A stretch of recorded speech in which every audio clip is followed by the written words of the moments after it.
Good evening, everyone, and welcome. Thank you for joining us tonight. We have a great conversation queued up for you, looking at the contribution of Catholic social teaching to the climate crisis.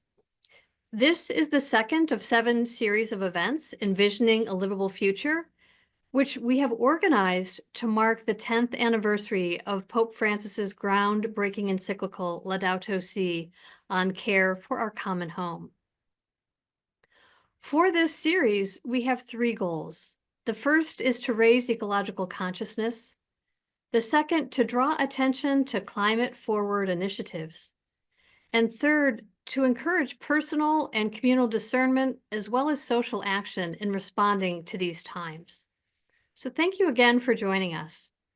My name is Sister Catherine Feely, and I serve as the director of the Center for Service Learning and Social Action at John Carroll University. John Carroll is a Jesuit institution located just outside of Cleveland, and we are hosting this series in collaboration with the Hank Center for the Catholic and Intellectual Heritage at Loyola University, Chicago. And I thank the Hank Center's director, Michael Murphy, for his partnership. I also want to sincerely thank my colleagues at John Carroll who have helped make this series possible, especially the members of the organizing committee and my principal collaborator, Bernard Prusak, who holds the university's Raymond and Eleanor Smiley Chair in Business Ethics. Thank you, Sister Catherine. So as Sister Catherine noted, our topic this evening is the contribution of Catholic social thought, in particular to helping us understand and come to terms with the climate crisis. Catholic social thought, often abbreviated CST, is a body of work advancing a vision of justice, that is, of right relations among human beings and with the earth. Its ambition is to read the signs of the times and to interpret them in the light of the gospel. And that's what Pope Francis sought to do in his encyclical Laudato Si.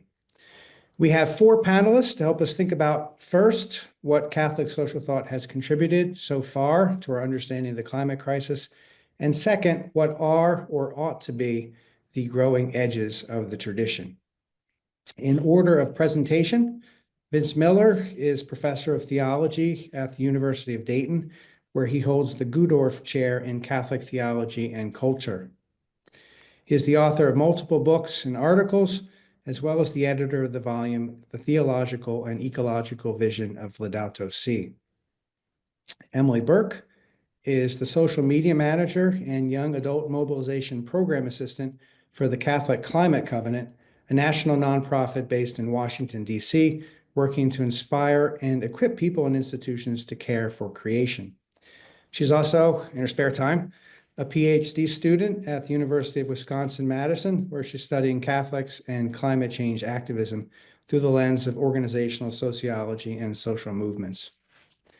Susan Solomon, there in the Antarctic with her penguins, is the Lee and Geraldine Martin Professor of Environmental Studies and Chemistry at MIT, as well as a member of the Pontifical Academy of Sciences. She is internationally recognized as a leader in atmospheric science, particularly for her insights in explaining the cause of the Antarctic ozone hole. She works now on issues relating to both atmospheric chemistry and climate change.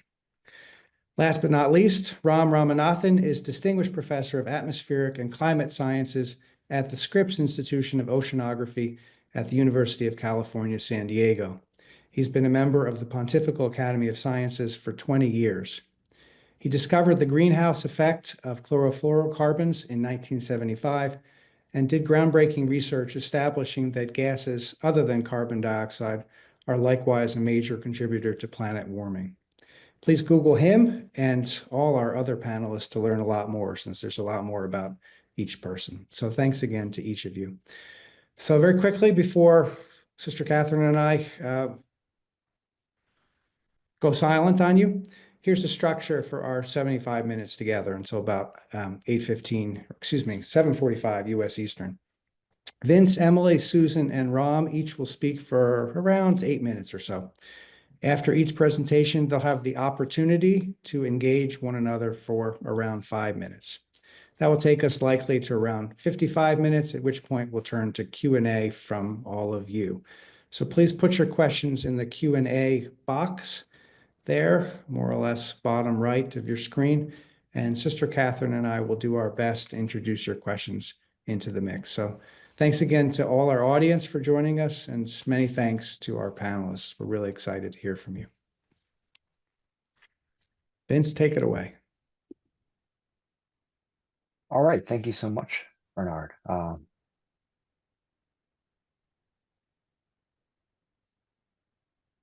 So the topic is Catholic social thought and what it has to contribute to uh, our response to the climate and ecological crises that we face and that our children and grandchildren will face.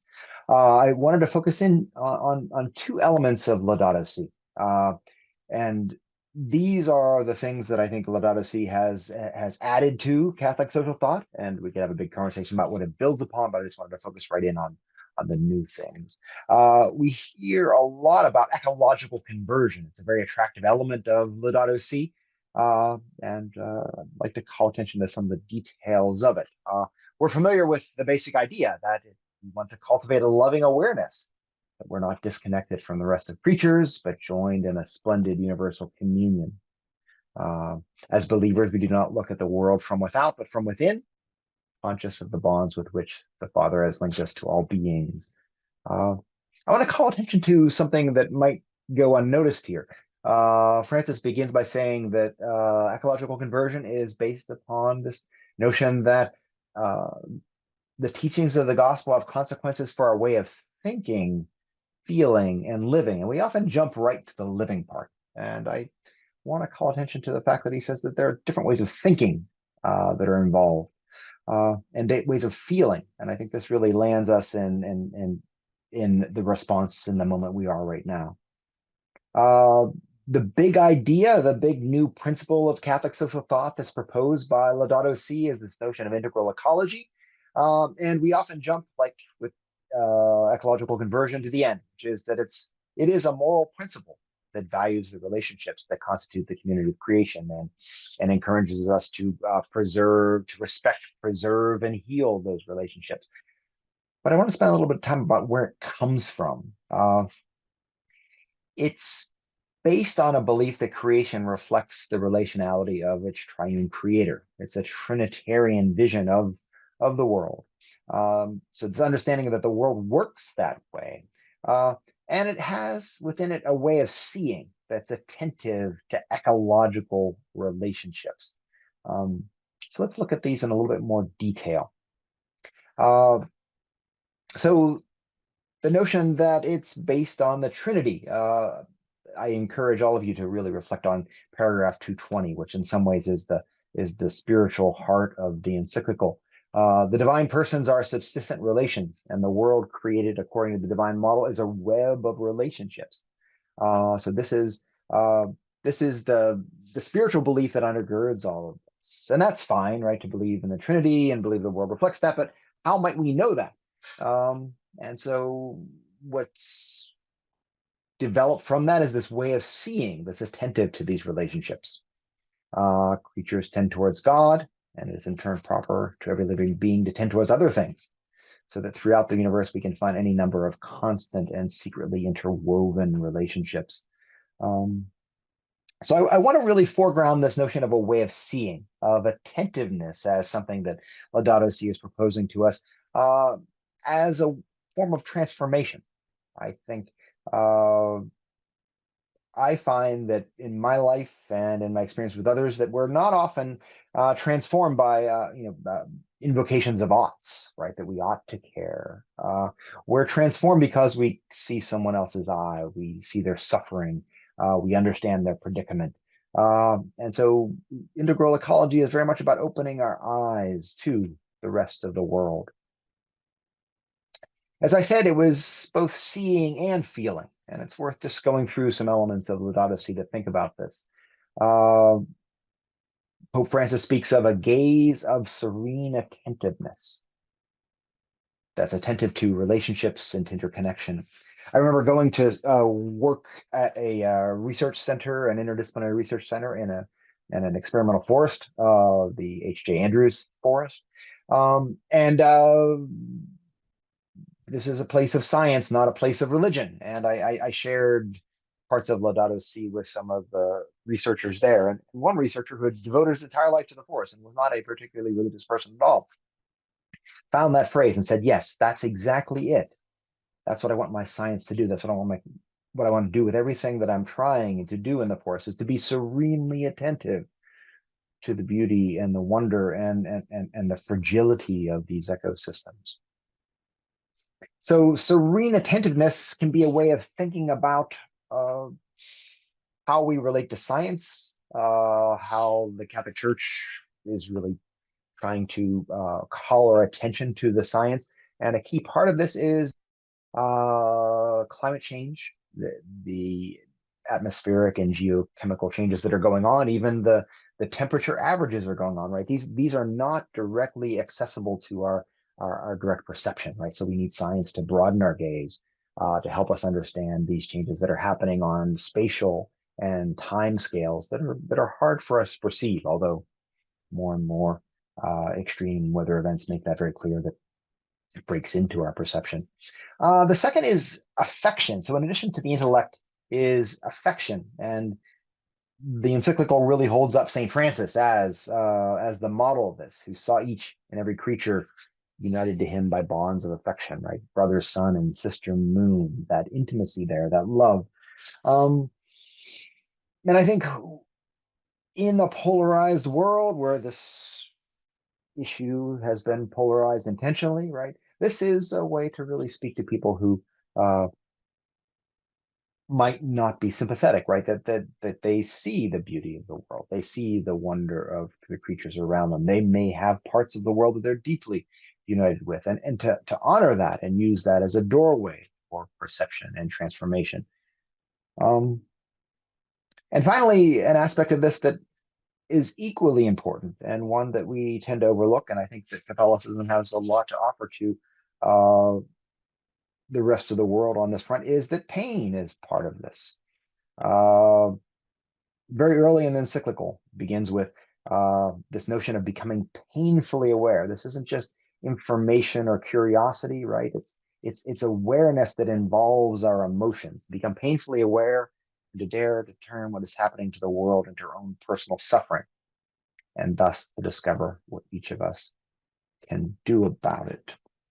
So all three of these things, knowing, feeling affection, and feeling pain, I offer to you as something that Pope Francis has in the encyclical that is a way of linking our awareness, broadening our awareness, and transforming our concerns for the rest of the world. I just want to end on this notion of pain. We are in a very painful moment as the climate crisis becomes ever more present, and action on it seems to be stalled, if not actively disparaged. So this notion of hope, I just want to go back to the Catholic tradition. Thomas Aquinas, he defined hope as a desire for future good that is possible but difficult to attain. The Latin is compelling here, a bonum futurum arduum, arduous. I just want to stress that in this tradition, hope is very much always located in the hard seeing of circumstance.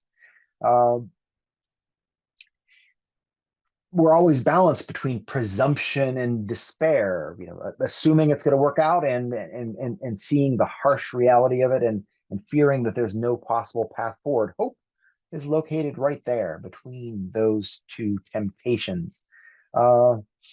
It presumes the ability not only to see the desired outcome, but also an attention to the obstacles that are attaining it.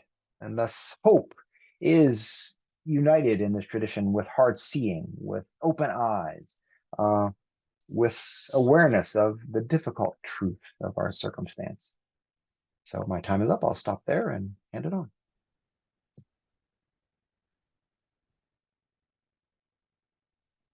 Thanks, Vince. Does anybody want to engage Vince or have any questions for him or comments or so on and so forth?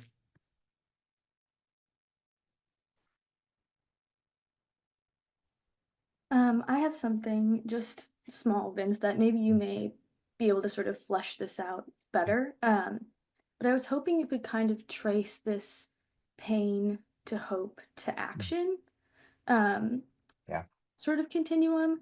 Um, I know that, you talked about sort of pain to hope, and I think there's something really real there, but how do we turn that hope into sort of like, we know that in the Christian tradition, hope isn't just sort of passive wishing, right? It's Yeah. a virtue, it requires action. So how do you think that we can sort of encourage people to move from pain to hope to action?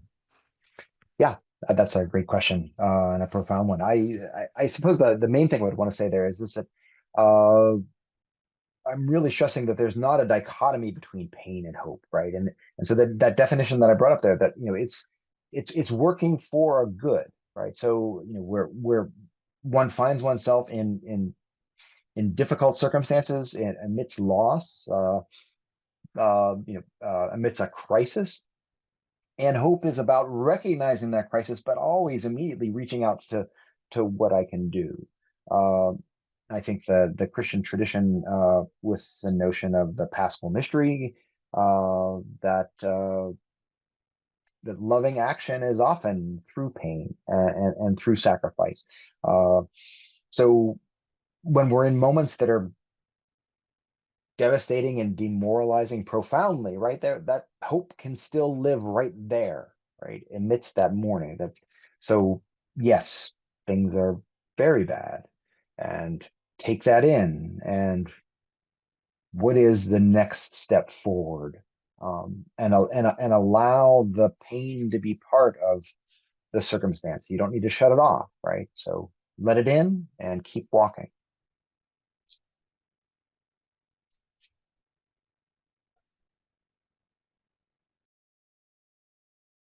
Emily, why don't you take it from there? Absolutely. Okay. So I've been tasked with discussing young people and their place in all of this. So I've titled my brief remarks, Not Just the Future, but the Present, Young Catholics and Climate Action.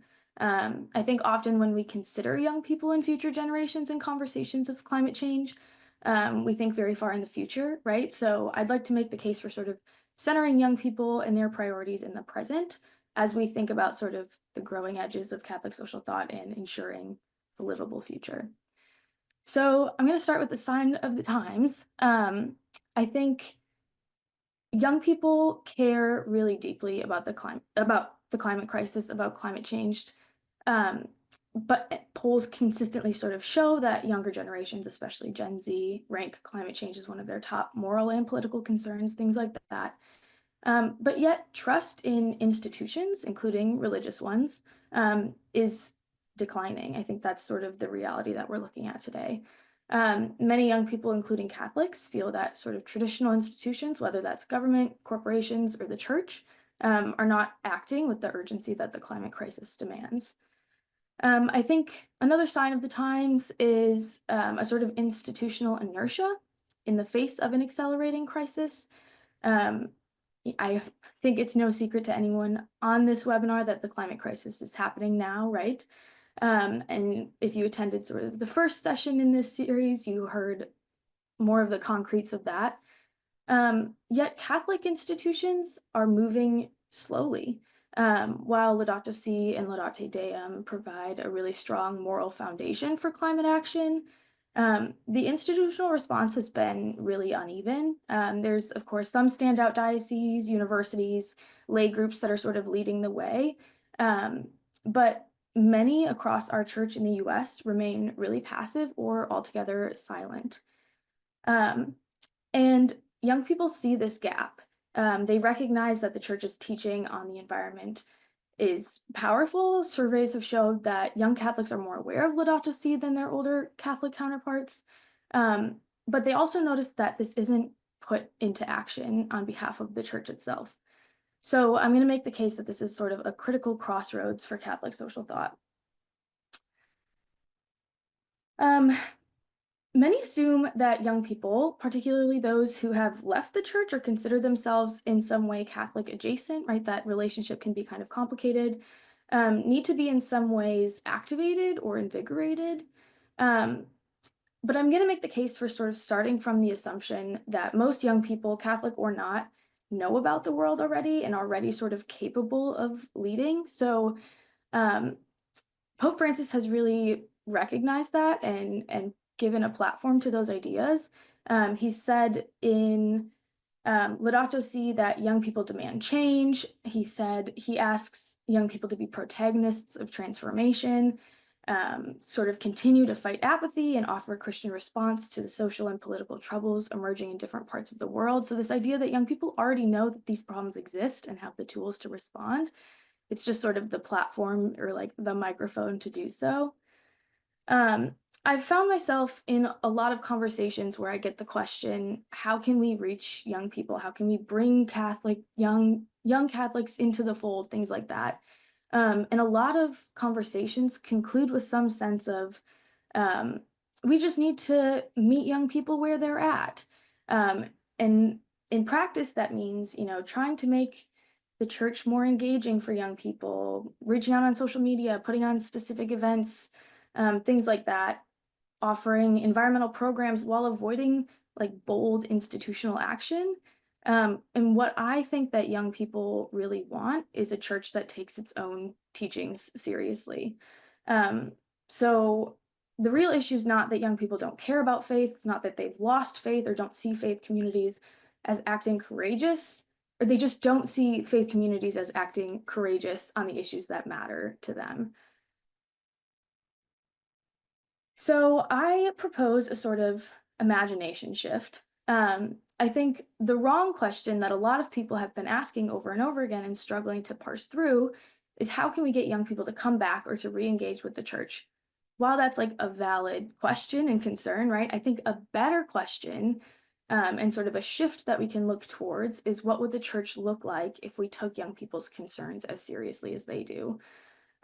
So right now, the church treats climate justice as a secondary concern, rather than allowing it to sort of reshape our theology, our institutions, and our priorities. And Laudato Si says very blatantly, living our vocation to be protectors of God's handiwork is essential to a life of virtue, right? It's not an optional or secondary add-on. And Pope Francis has also called explicitly for these kinds of radical institutional shifts and not just, incremental personal changes. So change must be drastic, intense, count on the commitment of all, these kinds of things. I'm also going to invite you to just think of what a prophetic countercultural church could look like. I think right now the church's ecological witness is often too polite. Sorry, lost my place. Too moderate and trying to fit within sort of existing structures instead of question what we could change about those structures. So what might a prophetic countercultural church look like? Maybe that's divesting from fossil fuels at every level of church leadership, pursuing and prioritizing net zero in dioceses and parishes and hospitals and all of the Catholic institutions that own land and buildings. Maybe that's challenging economic and political structures rather than just offering moral reflections. Living out radical simplicity, not just advocating for sustainability, but sort of modeling it in everyday life and in the institutions to which Catholics belong. I think Catholic social teaching is its strongest when it's prophetically disruptive. The early church didn't blend into Roman society, right? It challenged the empire's values. So I'd ask the sort of bold prophetic question, why is today's church so afraid to challenge the modern systems? And where can we lean on Catholic social thought and sort of the growing directions of it to answer that question? And then very quickly, with all of these bold statements that I've kind of thrown at you, I'm anticipating some immediate sort of skepticisms or criticisms, and that's okay. But I wanted to just speak to them very quickly. So if your initial thought is that's too radical, I'd argue that Catholic social thought has always been radical. And if our response doesn't seem radical, then it's likely not adequate to the sizable crisis that we're facing. If your instinct is that that's not realistic, I think we don't have the luxury of being realistic or gradual at this point. And also, institutions change because prophetic voices push them to. We can look throughout movements in history to see how that has unfolded. And then another sort of anticipated criticism is that young people will come back eventually. And I think the truth is, many young Catholics aren't waiting for the church to change. They're building climate movements elsewhere and finding outlets to act elsewhere. And I'll sort of end on the note that if the church doesn't act, it will be left behind in this. So that's it for me.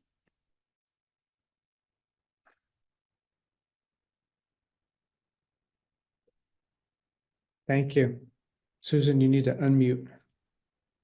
Yeah, Emily, that was wonderful. I have a close colleague who's a climate scientist who says nothing's going to happen until young people get mad. So I'm really glad to see that you're mad. I guess the other point that I would offer is, you know, when you look at social movements of the past that have actually influenced environmental change, they have generally been led by young people who got out in the street.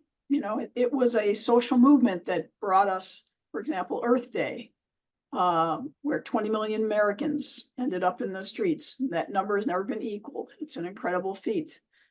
They did it with rotary phones, not with social media. What do you see young people, perhaps a movement of young Catholics, doing to get the attention to this problem that it needs? Yeah, that's a good question. And I think it, you know, I don't have all the answers. It requires a sort of collective imagination, and that's, you know, the beauty of a movement.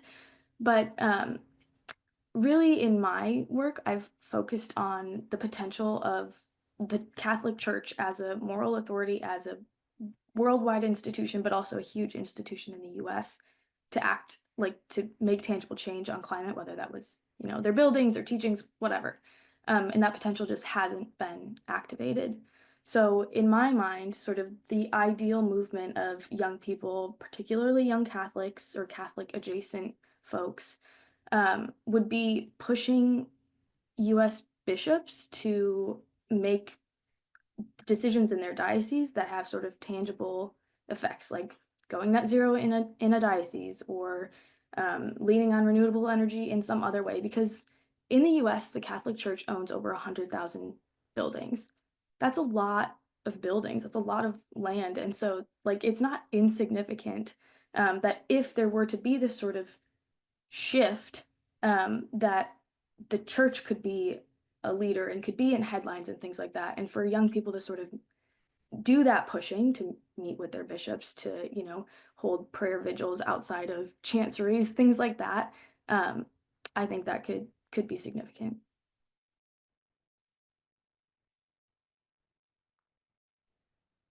I'm going to take a moderator's prerogative and follow up there just really quickly. Why do you think we should focus on bishops? That's a good question. And I don't know that that's the right answer either. You know, I was a co-author on a paper that found that overwhelmingly in the 5 years after Laudato Si was published, bishops were silent on the issue. So, you know, maybe they're not the right sort of target, but at the same time, they have a duty to teach. That's like the oath that they take, right? And I don't think they're living up to that duty. And so, as leaders in the US church, at least, that sort of are the mediating sort of level between, you know, like the Pope, and then it goes to the bishops and the priests. It seems that messages are sort of not filtering down, right? Bishops are sort of, in a lot of ways, the stopping point. So that's where that idea comes from. Maybe that's not the right one, but that's what I've been thinking about. Great, thanks. Mhm. That's a question for a sociologist like you. So be interested to learn what further proposals you have. Mhm. Anyone else? Yeah, Ram, sorry. Emily, I have a question for you. Have your cohorts or young people, Catholics, have they approached the Vatican or their local churches and they've been turned down, or have they made attempts, or it's a question of the church did encourage them? I think it goes both ways. So there are very concrete efforts by young people to sort of approach this issue with the church. Sometimes they've heard no. Sometimes, priests, bishops, other sort of leaders are willing to work with them, and when that happens, like a sort of synergy happens, and then things actually get done. So I'm thinking in particular, I don't want to talk in the abstract. Catholic Climate Covenant has a Common Home Corps program that basically has young people from across dioceses across the country advocate in their respective dioceses for, specific targets, goals, whether that's the Laudato Si Action platform or net zero carbon in a diocese, things like that. In some cases, really amazing progress has been made.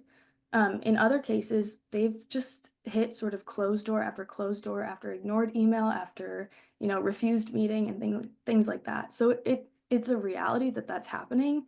I don't think, besides these very structured programs, there's not these like movements of young people trying to reach out to their leaders and things like that in the church. In my ideal world, that would be, but I think there's potential there. Thank you.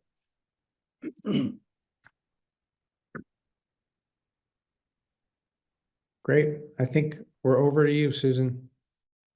Okay, well, thank you. Let me get my slides up.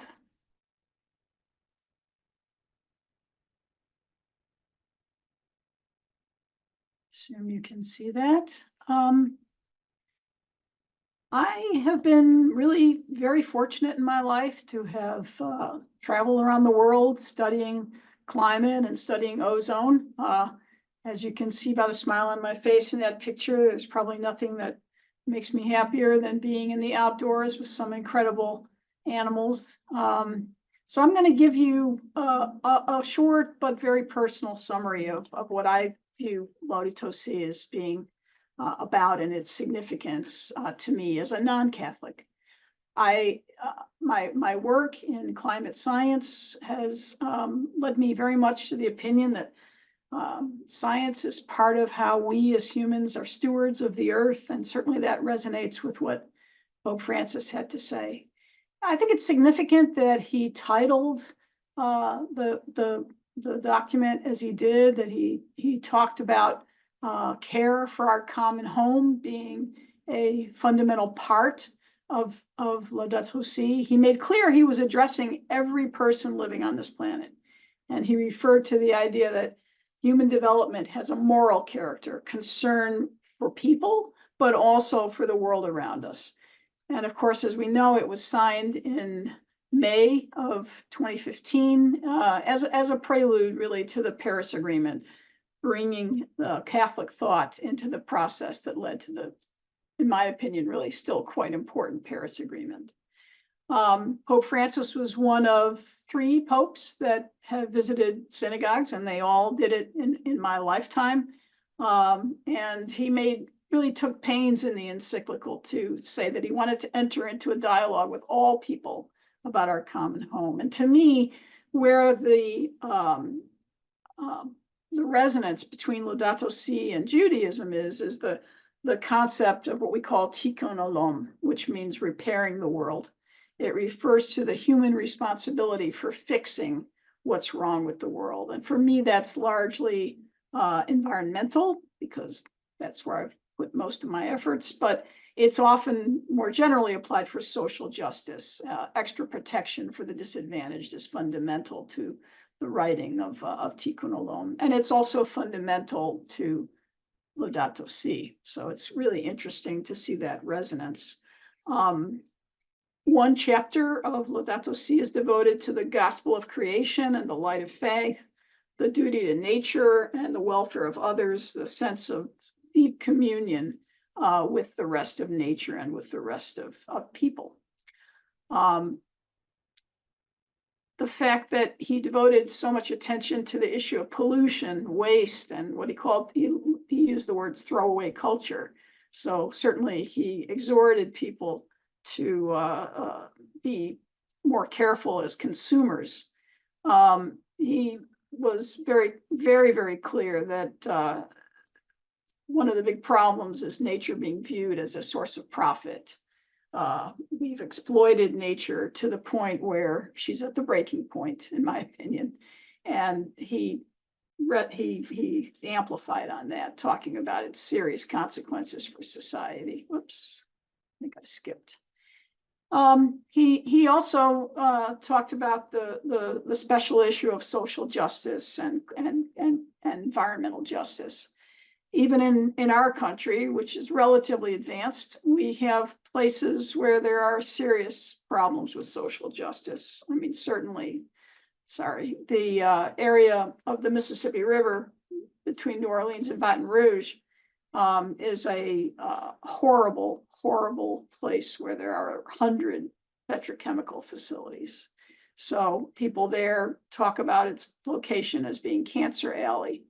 And there were efforts made to try to work on that under previous work, but now that environmental justice has become a dirty word in our government, I'm afraid for the future of this region again.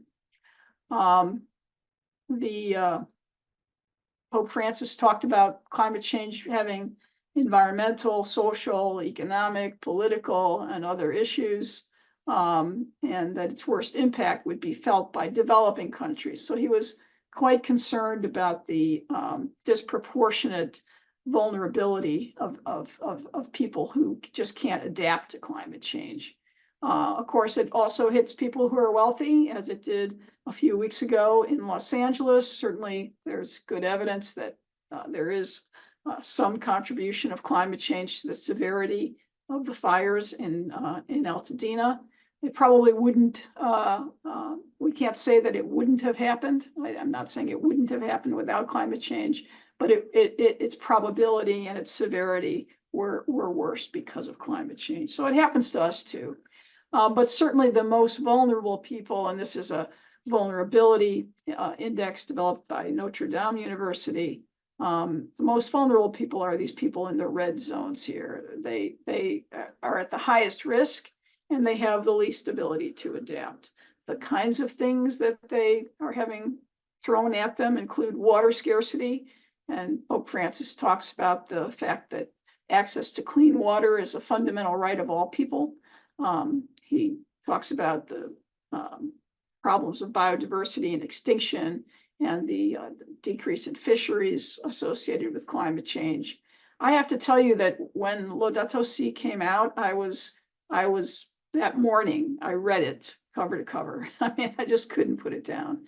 I was really so moved by the document, and I never would have expected, to be honest, being a non-Catholic, to find myself feeling that way. But he hit every single key point, and in such, I would say, moving language.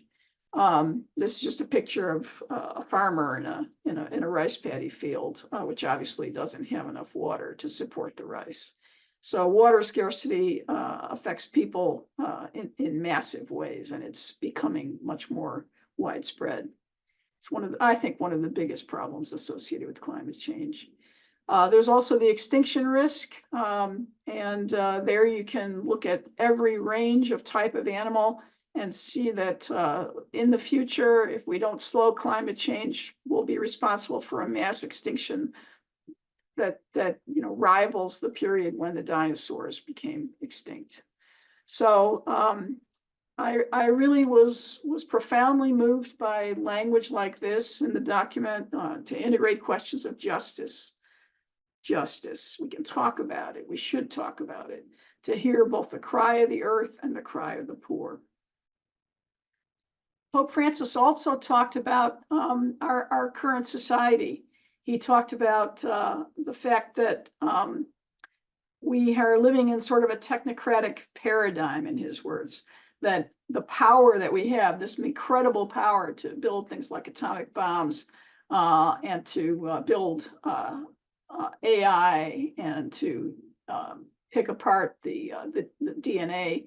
He said, never has humanity had such power over itself, yet nothing ensures it'll be used wisely. And I think that's absolutely true. We're all worried about that, very worried, and we should be. So he promoted the idea of integral ecology, which Vince has already described so well, so I won't spend much time on that. I do want to just say a little bit about the Paris Agreement. Obviously, it's a very important part of moving forward in the world today. I don't know that we can do anything better, in my view. If we don't take advantage of its existence, then we're going to be in trouble. On the other hand, as we know, it's not making progress as fast as it should be, which is part of certainly what led him to put out his excellent follow-up to Laudato Si, the Laudato Deum, and to emphasize that, look, this is becoming increasingly evident. Heat, drought, cries of protest of the planet. We can't ignore it anymore. And he also pointed out that in other themes related to the environment, there was a significant will associated, for example, with the ozone layer, my area. But this is just not progressing at the necessary speed. So we have to stop appearing to be concerned, but not having the courage to produce substantial changes. And what's happened really is that on an interesting way, the improvements in technology that we do need them in order to have energy. We're not all gonna, go back to living in caves and wearing bearskins and, farming. We will continue to have a somewhat technological society, even if we move towards a more sustainable one. So the improvements in technology have been incredible. The costs of renewable energy have come down in an amazing way in the period that we've been working on climate policy. Onshore wind has also come way down to the point where it's as cheap as fossil energy in about 75% of the world. So onshore wind and photovoltaics are comparable. The problem is batteries, but even there, batteries prices have come down incredibly. So the technologies have been encouraged to develop. They have developed. I think we're right on the cusp of the point where the price point is sufficient to drive the future forward. It's just not quite there, at least not in enough countries. So this incredible practical change, I think, should give us some hope. These figures that I'm showing are from the IPCC assessment. And I think another thing that should give us hope is the way that global fossil CO2 emissions have actually slowed down substantially. And as of 2023, they were there. One of the things I told my class a couple of years ago is what to watch for is whether 2024 might be the year when China peaks, because China is making tremendous progress on implementing alternatives, including electric vehicles and solar energy. And indeed, they have plateaued. If you take a look at the estimated 2025 emissions as we understand them, it's pretty flat. So China has managed to bend its curve, and that's really important. So that's really all I wanted to say. I wanted to leave you with a message of some hope that things are happening elsewhere in the world in places where we may not be as aware of them. We need to step up the activity, certainly here in the United States. Europe too, I think, needs to work harder, and certainly other countries like India, parts of Africa are developing rapidly, and what happens in those countries is absolutely critical. But we are right on the cusp of success, I would argue. So it's so important that we continue to move in that direction. And the Pope's words are inspirational, not only to Catholics, but also to non-Catholics. Thank you.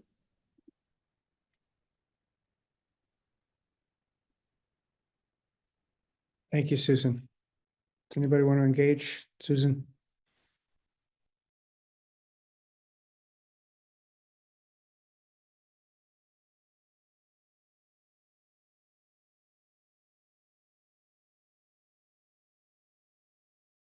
Well, I'll ask a quick question then. I don't know if it's fair to say that Laudato Si is critical of technology. I think that's wrong. Laudato Si is critical, though, of what it calls the technocratic paradigm. But you pointed us to the importance of new technologies. I wonder if you'd just say a little bit more about that. Yeah, no, if you thought I was saying he was critical of technology in general, I misspoke. No, I used the word technocratic paradigm. That's what he talked about, that power and ability to produce new technologies does not necessarily lead to better lives and more happiness, I believe is the type of language he used. So he was emphasizing the need to use technologies carefully and to make choices between them. I think that that reflect not just, you know, the latest and greatest buzz thing that you can do, but rather a little bit of caution for what the side effects might be of those things. I think that's really what he was saying. It's my view. Ram, I think we're ready for you. Okay, Susan.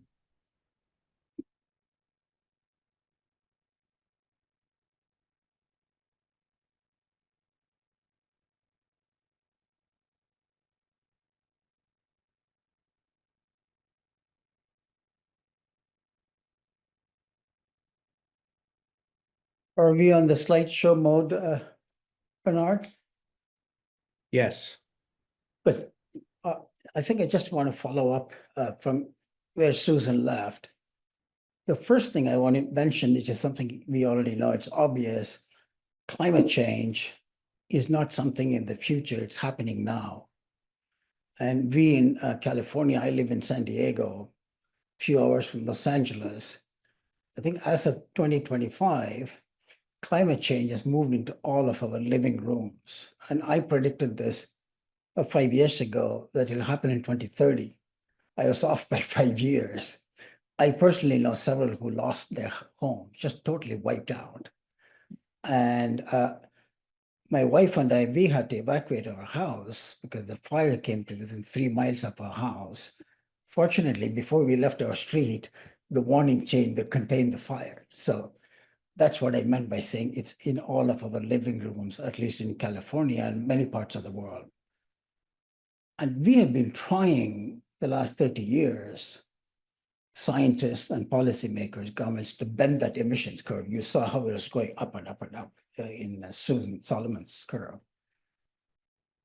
But since last 10 years, I've changed my view and approach that we need to, it's not that we don't have to bend the curve, we have to, but we have to, a new way forward. And that new way I'm proposing is resilience. This was really developed at the inside the Vatican through the Pontifical Academy of Science.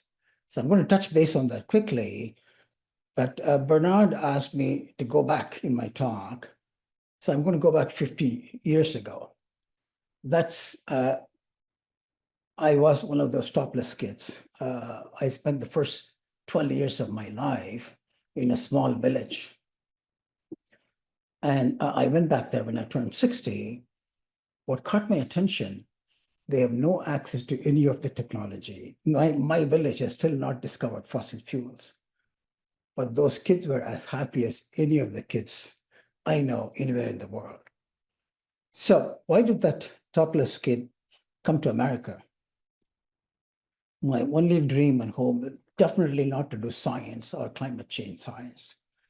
I came to get a job and get my ambition, which is to get a Chevy Impala. But what happened to me, it got turned into science. And 5 years after I came to US, I published this study which showed the chlorofluorocarbons, which was used as refrigerants and propellers, as you see there, were about 10,000 times more potent than the carbon dioxide from fossil fuels. And after that, I could never buy the Chevy Impala I wanted. So what changed my approach to science was, this is a picture taken 2004 when I turned 60. I was elected to the Pontifical Academy of Science. And there, my whole approach to the science then was just intellectual curiosity. I was just so excited. I never thought about the human dimension of the problem I was working on. And it took me about, sorry, I forgot to mention what's amazing about that Academy of Science. Unlike I don't think any other religion I know has such a bold approach to house an independent science academy inside its institution. It's international in scope, multiracial, and mainly non-sectarian. I'm not a Catholic. I'm not even a Christian. I'm born a Hindu. They never check your background or religion or your race when we admit new members. So it took me about 10 years, and we proposed to Pope Benedict about climate change. He was super enthusiastic. So he said, can you organize a summit on glaciers? Alps was melting away. He said he saw it every time he flew across from Germany to the Vatican. In that meeting, we concluded with a sentence which you can rarely find in any scientific reports. If we want justice and peace, we must protect the habitat that sustains us. And then we proposed to him, I teamed up with the social scientists. We have two academies. One is Academy of Science, other is Academy of Social Sciences. So we proposed, this is Partha Dasgupta, he was an economist from Cambridge. So we proposed a title to the church that it should be Sustainable Humanity, Sustainable Nature. And then they added the third phrase that, believe it or not, changed my approach, changed my thinking completely. They added the word our responsibility. I never thought of this problem as my responsibility. And unfortunately, by the time we organized this, Pope Benedict stepped down and Pope Francis came. So we met in May 2014. We had several Nobel laureates and economists, the kind of gathering you rarely see in other scientific meetings. So at the end of it, 2 days meeting, we normally go to the Pope's residence and brief him. Unfortunately for us and for me, that was the day he was made the Superman of Time magazine. So so we had to compete with them. So I had to brief Pope Francis in the parking lot of the St. Peter's Basilica. We were just given 2 minutes. Normally we were given 45 minutes. And I was told about this just 10 minutes before I met him. Fortunately, I would say sheer dumb luck, I decided to focus on the justice issue. So I informed him that 50 to 60% of the pollution comes from the wealthiest 1 billion. This is calculations I've made. And then there are poorest 3 billion. Their total contribution to the climate change was less than 6%. But they suffered 75% of the losses. He was just blown away. So he asked me at this time, he was smiling at me, that what can he do about it? So I mentioned to him, just talk about climate change. And your leadership is respected even beyond Catholicism. So could you use it to do that? Anyway, 8 months later, he came up with Laudato Si. And I want to mention many in the US criticized the Laudato Si by saying, if I want to learn about climate change science, I'm not going to go to Pope Francis. But they wrote the science part of it, and they had 3 of us review it. And they were very keen. Not a single sentence was at fault. So the church went thoroughly in reviewing every part of it. I want to mention the third thing I was going to mention. Yeah, sorry. There is a sentence. Oh, yeah, it's on the top. If you ask me to, Susan already showed that. If you ask me to summarize the entire Laudato Si, you gave me only 1 minute and 1 sentence, it would be that statement. cry of the earth should be heard with the cry of the poor. And the church, that's what called it immoral. That's a word I cannot use as a scientist, but it's totally unethical what we are doing to the poor. And that gave me the idea that we need to transform society. That aha moment came to me within a few months of my meeting with the Pope Francis. I was on stage with His Holiness Dalai Lama. He heard me for about 10 minutes, then he said, Professor Ramanathan, tell me, how can you change the external world without changing your inner world? So that gave the whole thing into a resilience movement that we need societal transformation. Right? And that's what we did. This is a meeting we held last May 2024, that we need to move on from climate crises to climate resilience. We had mayors around the world, we had governors, including our California Governor Newsom. On the bottom one, I showed this picture because Professor Susan Solomon is here. Her governor is there, Maura Healey. She's just a tremendous insight, understanding about climate change. So we came up with a document called Planetary Call for Resilience. And there you can see Pope Francis' signatures on top.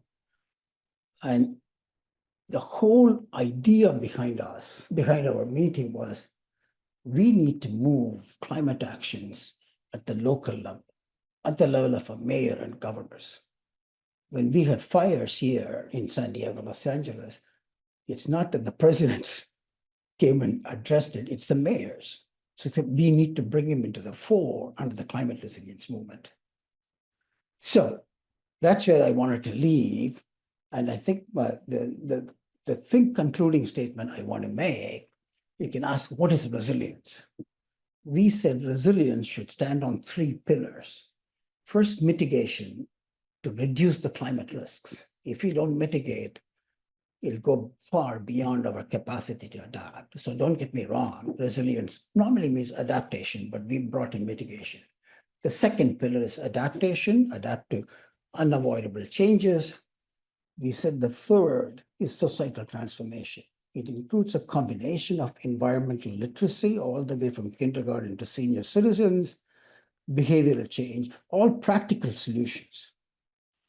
And what was decided then was to take this message to our 10 regional, sub-regional summits, which we are just getting started. We are bringing in both hemispheres. And what we are planning is it'll end in 2026 with a meeting chaired by the Pope to launch a global movement on climate resilience. Because we have to protect people. If you ask us, a Californian, what is it we need? We are afraid none of our homes are going to be insurable.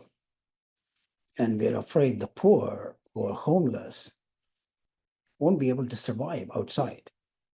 So I think my conclusion statement is the church, the synagogue, the mosques, the temples can play a huge role in unpacking climate change from all the issues that has divided us. It's not a political issue. Unfortunately, it has become the most political issue in America. That's our challenge, to unpack it and say it's one of human suffering. And I know of no other document other than Laudato Si. I think Professor Susan Solomon already mentioned it. It's the only document I know of which really brings up the human dimension of the problem. Thank you. Thank you, Ram. Would you stop sharing your screen? Great. Thank you very much. I think we're going to go to Q&A since we've got a lot of questions in the chat. And Sister Catherine's going to take it away. Yeah, thank you all for really stimulating, thought-provoking content. I know that the Guardian in London described Laudato Si as the most astonishing and perhaps the most ambitious papal document in the last 100 years. And I think it's exactly this idea of highlighting that human suffering cuts across any ideology and demands a response. We have a question: can we have meaningful change without social and economic justice? The Catholic social teaching of the Church discusses both. Does this provide the basis of a wide and deep movement for sustainable and just changes? And maybe, Emily, I'll ask you, what's at the heart of some of the youth movements as you see and encounter and study them? And then we'll open it up to anyone else to respond. Yeah. I think what is unique about the climate change issue is that it's so inextricably linked with so many other issues, right? We talk about, hearing the cry of the earth and the cry of the poor. And I think that sort of intersectionality is present in some of these youth movements.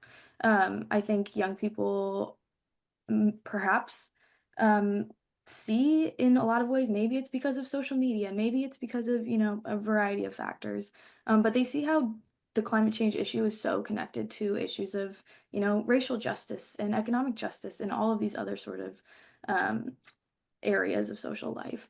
And I think Laudato Si, makes that pretty clear.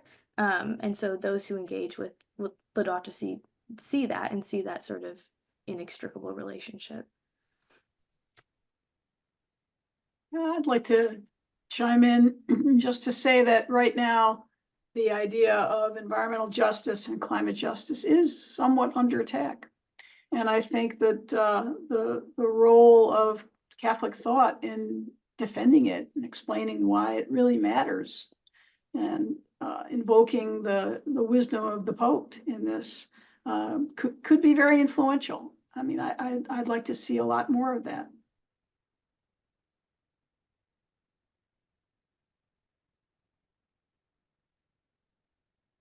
Anyone else? All right, there are a lot of questions actually having to do with politics and the politicization of climate change.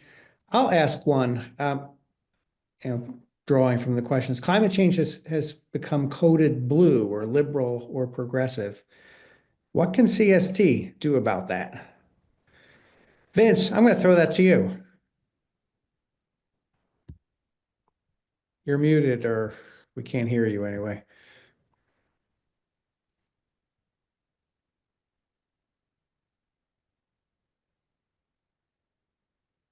We're not hearing you, Vince, sorry. We'll throw it to somebody else then first, and Vince, you can figure that out. Maybe it has to do with your earbuds.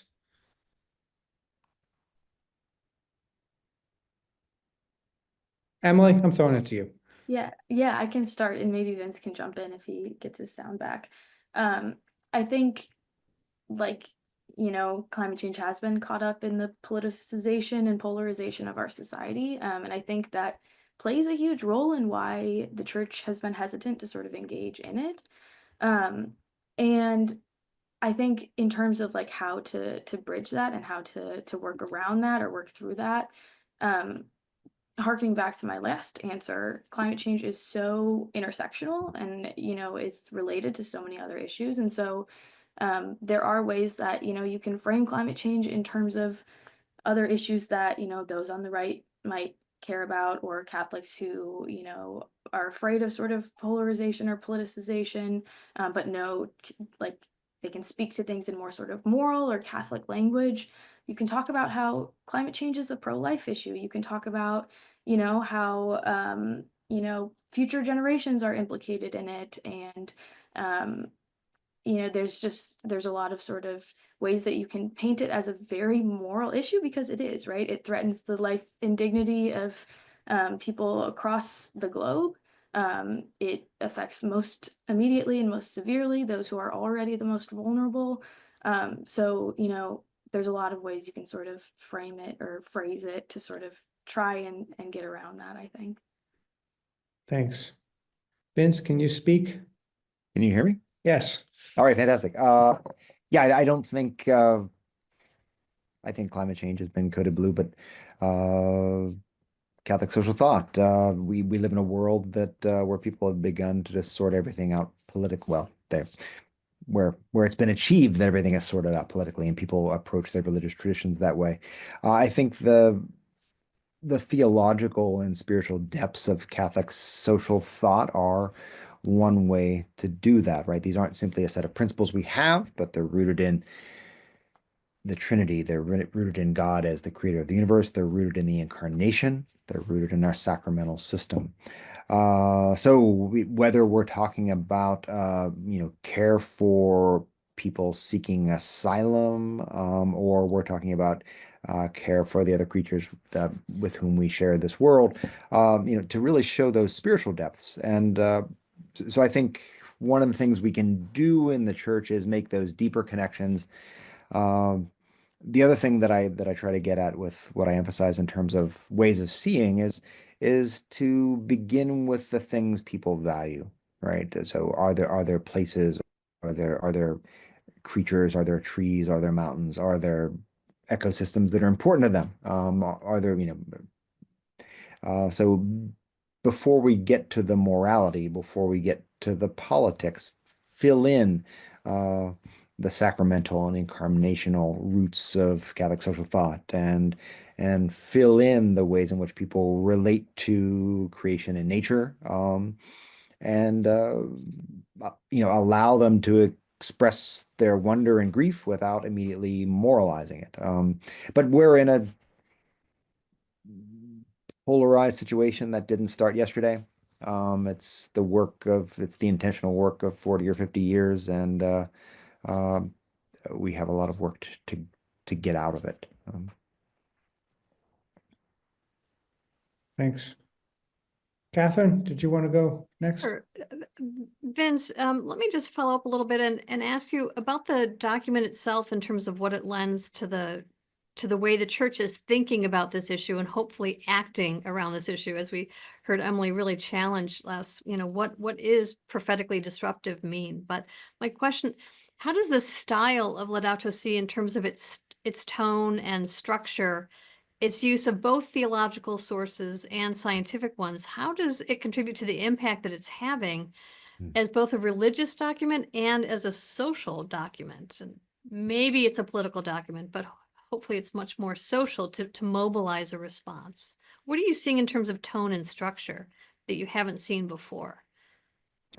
We saw a little bit of that actually with Caritas and Veritate from Benedict, and I think it's really valuable to show the continuity between Francis and Benedict and John Paul II before him, as others have done. That Catholic social thought is a dialogue with the world, is a dialogue with social science, economics, politics, and it's also, I think, the great contribution of Laudato Si is to bring it into full dialogue with ecological geoscience questions as well. I think, looking at how it's written, that openness to dialogue, that the submitting the discussion of science to experts to make sure that everything is sound. But I'm struck 10 years later by how, when I first read it, I was really looking for the sort of moral consequences of that, and how much emotion plays a role in this encyclical, and how much it plays a role in how Francis talks about conversion. To cultivate those feelings of awe and wonder and love, I think are part of what it's doing.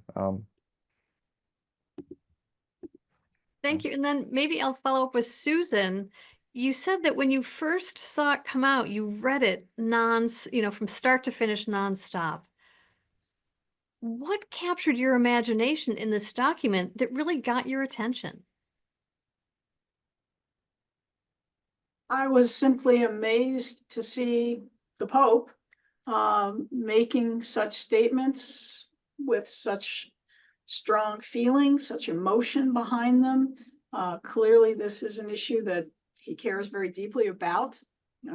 He's been energized by Ram, and he's understood how terribly wrong-headed what we're really doing is, because of the way that we're the rich are so much less vulnerable to the ravages of climate change than the poor. And yet it's the rich who are mostly causing the problem, because emissions tend to come from those countries. So it was absolutely amazing to me how deep the understanding was. I knew, of course, that people like Ron were helping him. I wasn't in the academy yet at that time, so I wasn't involved. But I felt that that it signaled a massive change in thought process by an incredibly influential person entering into this dialogue. What's sad to me, and what we've discussed already, is, why hasn't this actually filtered down to other levels of the church so that it could become, more of a powerful movement worldwide? Why, when the leader has so much to say, why doesn't that influence the broader population in the way that we would hope? And we're wrestling with that. We don't have an answer, but it's obviously the key question. And Ram, I'll invite you for any comments or remarks based on that. No, I second very strongly what Susan, in her concluding sentences said. There was a study done by a scientist at Nebraska. And he showed, this is a paper published 3 years ago. I don't know if it's true still. Less than 10% of the US Catholics were even aware of Laudato Si. So, and I just don't know. I'm puzzled by that. So I think people maybe are not supporting climate change because they've not read Laudato. I mean, I'm talking about amongst Catholics. And I'm wondering if Vincent and others knows if the statistics is still valid.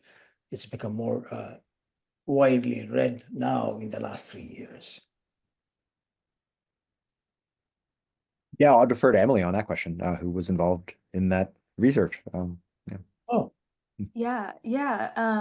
Me and two co-authors from Creighton University, we did a study that looked at bishops' reception of Laudato Si, and so we analyzed in a 5-year period,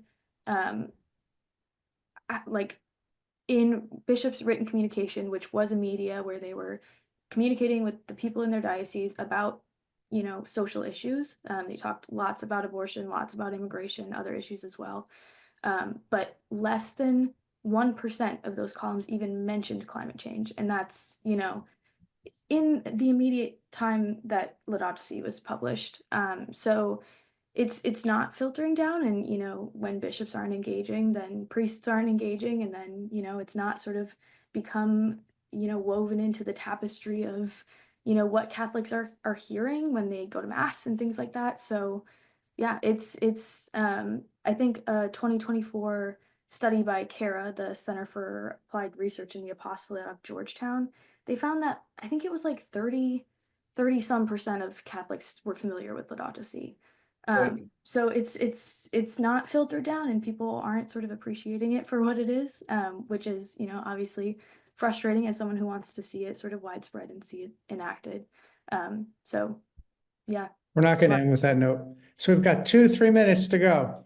This is our speed round, super speed round. And here's the question. So in a sense, the document's old. It's 10 years old. Now, I call it CST, Catholic Social Thought, not just Catholic social tradition, not Catholic social teaching. The question is what comes next. So, and it's not only, Catholic social thought is not just what popes write, what bishops write. It's also what faithful Catholics do and other people of good faith. So here's our lightning round question. What happens next? What's the growing edge of the tradition? So what's the one thing each person wants to happen next, needs to happen next for the development of this tradition? I'll speak to the question of the tradition itself. I think where we left off with is this massive deregulation of religion, and so the the Popish issuing a cyclical has less impacts than it perhaps it once did. And we live in a world where every message has to earn its hearing. We're drowned out by voices that invoke powerful emotions and rage and frustration and division. And so how could we be poets of this? How can we make this every little piece stick? And so that's a different way of thinking about it than what I'm trained as a theologian to do, or what we're trained to do as scholars, as public scholars. But right, what are the little pieces in every conversation? How can we bring this into all the relationships that we're involved with, rather than imagining a big sort of let me explain how it all works approach to things? And then the one small growing edge that I really think is that in terms of content is Laudato Si is great on showing how we're all creatures of God together. And I think the growing edge for Catholicism is to see how across species we work together, rather than we all praise God together, but how do we listen to each other? So Thanks, Vince. I would say I liked this idea that, like, it's not just what the popes write, right? It's what Catholics are engaging with and seeing as important. And so in terms of what I would love to see, I would love to see a sort of like groundswell, like a movement, grassroots of laity sort of taking up this issue, teaching the other people in their parishes and dioceses and Catholic communities or Catholic adjacent communities about the messages in this document and the kinds of priorities that they see as relevant. Thanks. So I'll go. When I talked about Earth Day and 20 million people, in 1970, the goal was actually to educate people about the problems, the ravages that were already being done to the earth.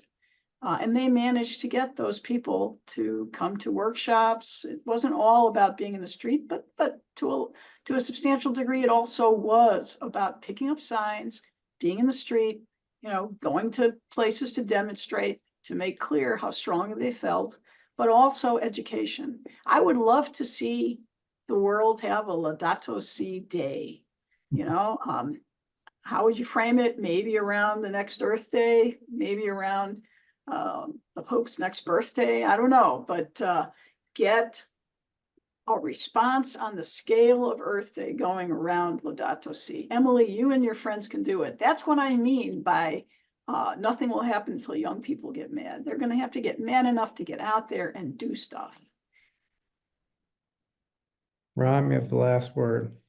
Yeah, I would like to propose that, first of all, I'm so thankful to you for doing this. This is exactly what we need to unpack climate change, the sort of webinars you're having. I think one thing would be worth exploring is an interfaith dialogue on climate change. For example, the Evangelical Network for Environment last year or 2 years ago came with a statement on climate change just as comparable to what Laudato Si did, or even more powerful. And I know in the Jewish community, some of the rabbis have come with powerful statements. So as Buddhists and Islam too. So I'm thinking if we can have a interfaith dialogue to see if we can work together and figure out how to unpack climate change from all the issues that have divided us. But it has to be done at the local level. It depends on the particular community's choices and preferences. So that would be my suggestion for a next step. Given the troubled atmosphere we are now living in, I mean, I'm not talking about a metaphorical atmosphere in the federal government. So we need something to bring people together to advise the Washington, D.C. folks. Thank you. Thank you. Catherine, did you want to speak? I think that the next frontier really is mobilization. This can't just remain a document that we think is groundbreaking and important and significant. I think that notion of conversion is critical. how we see and the suffering we encounter and what we need to do in our local context, joined with global action, is really essential. And I think, Emily, you've got your finger on the pulse. You know, movements make change. There has to be momentum, and we've got social media now in a way that we didn't when Earth Day first launched. And so we have new tools at our disposal and a new urgency. Bernard, I'll throw the question to you. I'm not going to answer the question since it's for 5 minutes over.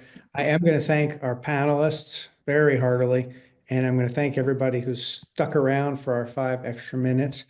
And I'll also say we're having our next event on March 11th on the political economy of climate change. There were a handful of questions on technology, on the economy, on the extractive practices that we did not discuss this evening, but that we will talk about on March 11th. So join us again. Thanks again to our panelists, and thanks everybody for joining us this evening. Good night.